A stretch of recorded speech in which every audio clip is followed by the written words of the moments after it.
মোহতারাম বরেণ্য একজন আলেম ডক্টর এনায়েতুল্লাহ আব্বাসী সাহেব, তিনি ফাউন্ডেশনকে নিয়ে কথা বলেছেন এবং ফাউন্ডেশনের সাথে জড়িত ব্যক্তিদেরকে তিনি এই কথা বলেছেন যে তারা বাঈউল আকফান, কাফন বিক্রেতার মতো। কাফন বিক্রেতা যেমন অপেক্ষায় থাকে কখন কেউ মারা যাবে, তার উপরে আল্লাহর লানত। আসলে বিষয়টা কতটুকু সঠিক? আসলে বায়ুল আকফান, কাফন বিক্রেতা সবার উপরে আল্লাহর লানত কথাটা সঠিক না। এটা উনি বলছেন, ওনার একটা বক্তব্য, উনি একটা কিতাবের রেফারেন্সও দিয়েছেন। এই বক্তব্যটা সঠিক না। কাফন বিক্রেতার উপরে আল্লাহর লানত এই কথাটাই সঠিক না। এটা একটা ব্যক্তির উক্তি তিনি উল্লেখ করেছেন।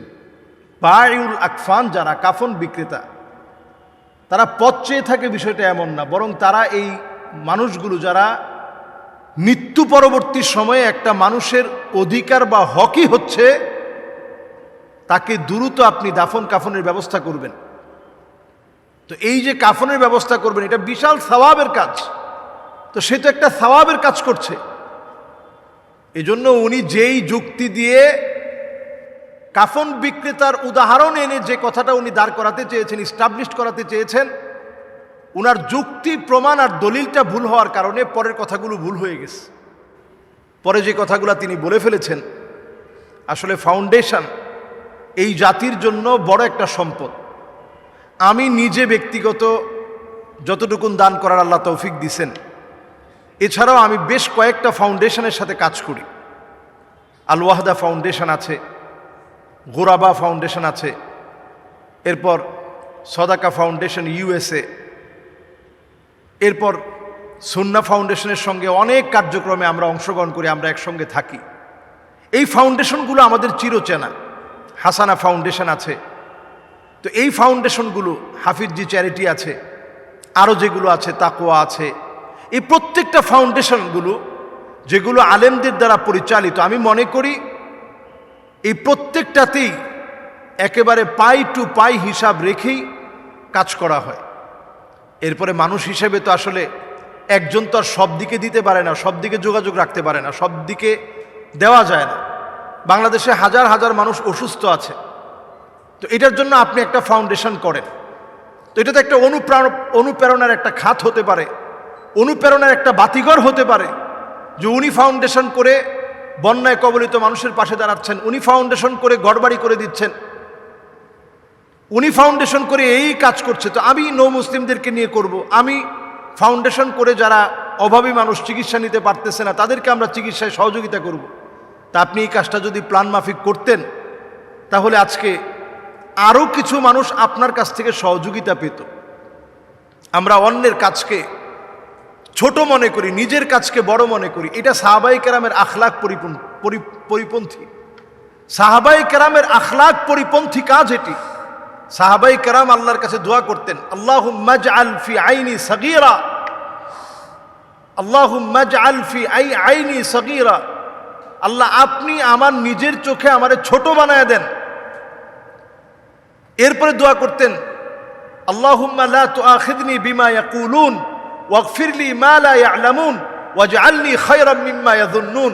আল্লাহ মানুষ আমার ব্যাপারে যেমন ধারণা রাখে এর চাইতে আল্লাহ সেরা বানায় দেন।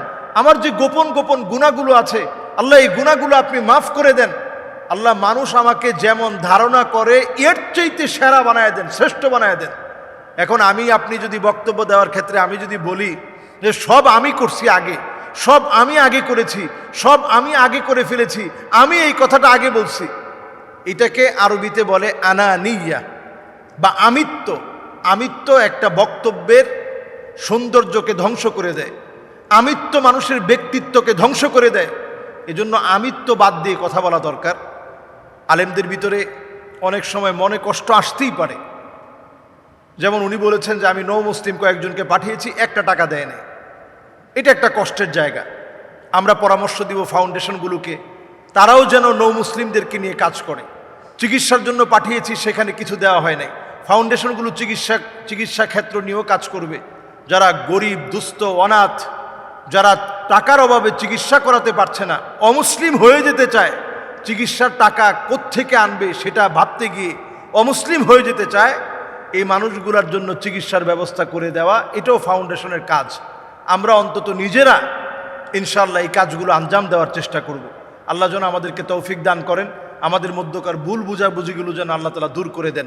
অন্য কাদা ছোড়াছুরি করবে, শাহরিয়ার কবিররা জিতে যাবে, তাদের কথার মতো আমাদের কথা হবে, এই বদ বিশ্বাসগুলো থেকে, এই বদ কথাগুলো থেকে আল্লাহ যেন আমাদেরকে হেফাজত করেন। মোহতারাম, প্রথম প্রশ্ন হচ্ছে, চুয়াডাঙ্গায় জঙ্গি প্রশিক্ষণের ট্যাগ লাগিয়ে বন্ধ করা হয়েছে মুআল্লেমা প্রশিক্ষণ। আমরা জানি যে কোরআনুল কারীমের তালিমের জন্য মুআল্লেমা প্রশিক্ষণ হয়ে থাকে এবং মুআল্লেম প্রশিক্ষণ হয়ে থাকে।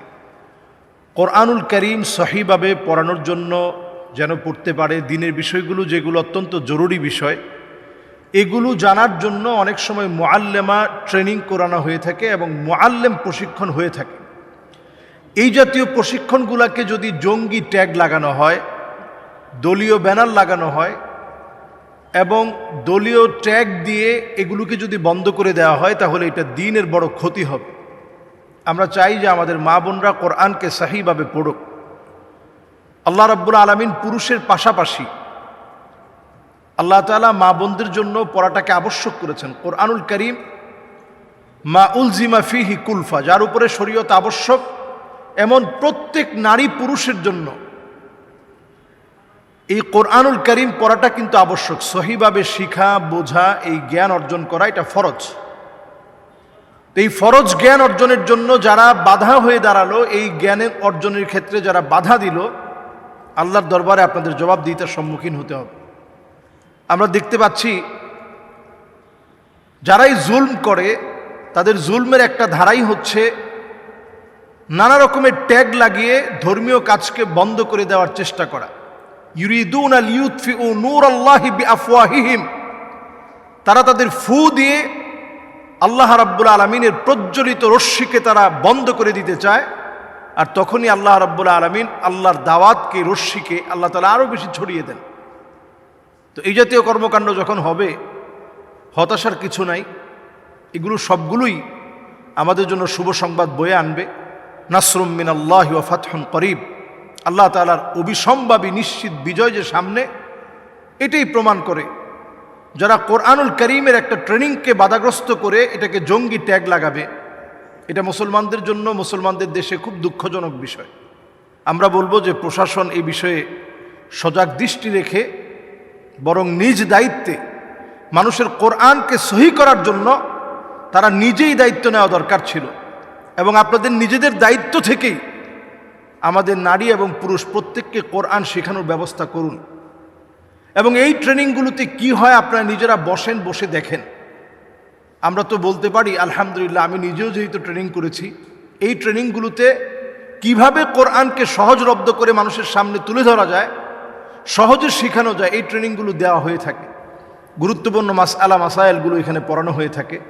এগুলোকে যদি আপনি জঙ্গি ট্যাগ দেন অথবা জঙ্গি বলেন, অথবা যদি আপনি আপনার পেশি শক্তি খাটিয়ে বন্ধ করে দেন, তাহলে আপনি জালেম হিসাবে আল্লাহর কাছে আপনি আখ্যায়িত হবেন।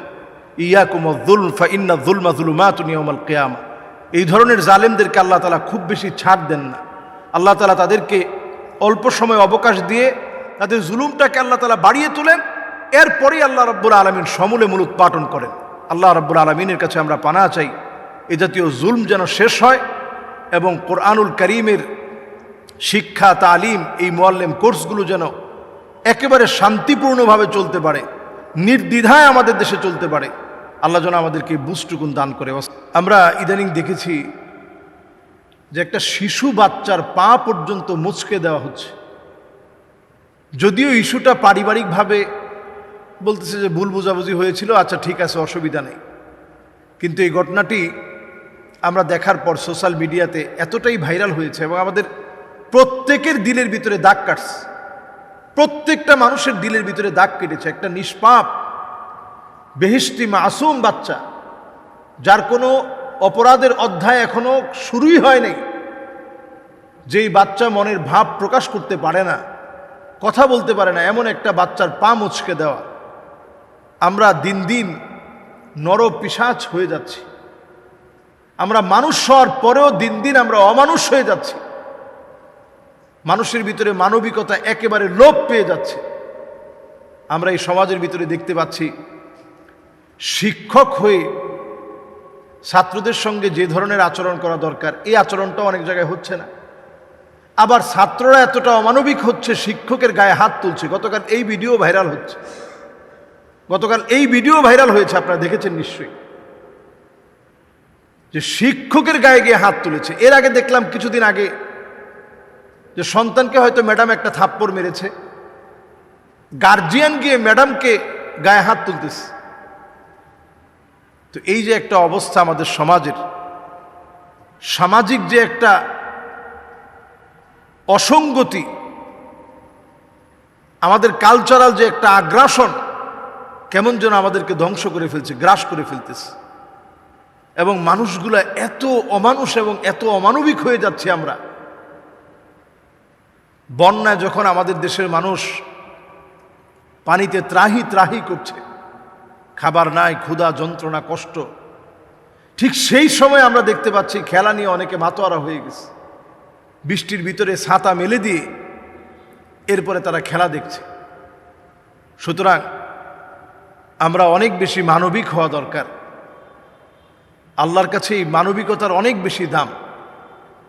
আপনি আরেকজনের সন্তানের পাটা ভাঙার আগে আপনি একটু চিন্তা করেন, একটা মাসুম বাচ্চার পায়ের মধ্যে আপনি হাত দিয়েছেন। ইন্না মিন আবাররিল বীর আইয়ুদখিলা সুরুর ফি কলবি আহাদিকুম। সবচেয়ে বড় মনুষ্যত্বের কাজ হচ্ছে একজন মানুষকে খুশি করা। একটা মাসুম বাচ্চাকে আপনি খুশি করতে পারলে কত সওয়াবের কাজ। তাকে সঙ্গ দিয়ে যদি তাকে খুশি করতে পারেন, কত সওয়াবের কাজ। সেটা না করে বরং আমরা কিভাবে একটা মাসুম বাচ্চারে কষ্ট দেওয়া যায়, কিভাবে একটা মাসুম বাচ্চার ক্ষতি করা যায়, আমরা এই চিন্তা করি। এজন্য আল্লাহর কাছে পানাহ চান। এই সময় আমাদের অনেকেরই এত বেশি মোবাইল দেখার কারণে আমরা সবাই অ্যাগ্রেসিভ হয়ে যাচ্ছি এবং আমরা কেমন যেন অপরাধগুলো শিখছি, নতুন নতুন কৌশলগুলো শিখতেছি, আরও কিভাবে অপরাধ করা যায়। আল্লাহর কাছে এই সময়টা পানাহ চাওয়ার সময়। চতুর্দিকে আল্লাহ তাআলা আযাব গজব দিয়ে পাকড়াও করা শুরু করে দিয়েছে। এই সময় আল্লাহর দিকে আসেন এবং যেই শিশুর সঙ্গে এমন অমানবিক আচরণ করা হয়েছে, আমরা তার পক্ষ হয়ে বলতে চাই এ জাতীয় ঘটনা যেন আর না ঘটে। এজন্য এটার ব্যাপারেও আইনানুগ ব্যবস্থা নেওয়া উচিত। যদিও পরিবার এটাকে মেনে নিয়েছে, সমাধান তারা করেছে, কিন্তু আমরা চাচ্ছি এ জাতীয় ঘটনা যেন আর না ঘটে। কারো সন্তান যেন কোনোভাবেই আরেকজনের দ্বারা ক্ষতিগ্রস্ত না হয়। এবং ছোটবেলাতে বাচ্চারা এই অধিকারটুকুন মা বাবার কাছে প্রাপ্য অধিকার, তার এই অধিকারটা আমরা নিশ্চিত করার চেষ্টা করি। আল্লাহ আমাদেরকে বোঝার তৌফিক দান করুক। আসসালামু আলাইকুম ওয়া রাহমাতুল্লাহি ওয়া বারাকাতুহু।